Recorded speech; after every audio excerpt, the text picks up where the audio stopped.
හය ළමයි ඔයගොල්ලෝ ග්‍රැෆික් ඩිසයින් කරන්නේ නේද?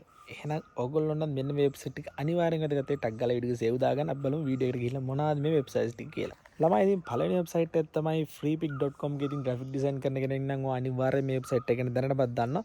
ඉතින් මේකෙන් ඔයාලට free stock photos, videos, ඒ වගේම vectors, mockups ඕන තරම් ප්‍රමාණයක් free ගන්න පුළුවන්. ඉතින් මේ වෙබ්සයිට් එක තමයි freepik.com.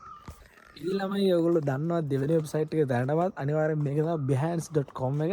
ඉතින් මේකෙන් ඔයගොල්ලෝ free mockups and fonts ගන්න පුළුවන්. ඉතින් behance.com. ඊළඟ වෙබ්සයිට් එක තමයි ළමයි unsplash.com එක. ඉතින් මේකෙන් ඔයගොල්ලන්ට high quality free stock photos and textures download කරගන්න හැකියාවක් තියෙනවා. ඉතින් ඊළඟ වෙබ්සයිට් එක තමයි ළමයි creatoom.com එක. ඉතින් මේකෙන් ඔයගොල්ලන්ට high quality mockups download කරගන්න හැකියාවක් තියෙනවා.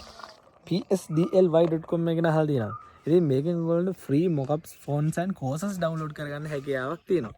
graphic design කරන ඔයාලට ගොඩක් වෙලාවට ඕන වෙලාවට ඔයාලට ඕන font එක මොකක්ද කියලා හොයාගන්න. ඉතින් මේකට ගැලපෙන වෙබ්සයිට් එක තමයි what the font කියන වෙබ්සයිට් එක. මේ වෙබ්සයිට් එකෙන් ඔයාලට පුළුවන් මේ font එක මොකක්ද කියලා search කරගන්න. ඉතින් ඒ වගේම මම අන්තිමට තවත් වෙබ්සයිට් එකක් ගැන කියන්නම්. මේ වෙබ්සයිට් එක තමයි imageupscale.com එක. ඉතින් මේකෙන් ඔයාලට පුළුවන් ඕනම image එකක් free upscale කරගන්න. ඉතින් මේ වෙබ්සයිට් එක ගැන මතක තියාගන්න අනිවාර්යෙන් වීඩියෝ එක සේව් දාගන්න. ඉතින් අපි ඊළඟ වීඩියෝ එක හම්බෙමු හැමෝටම ජය වේවා.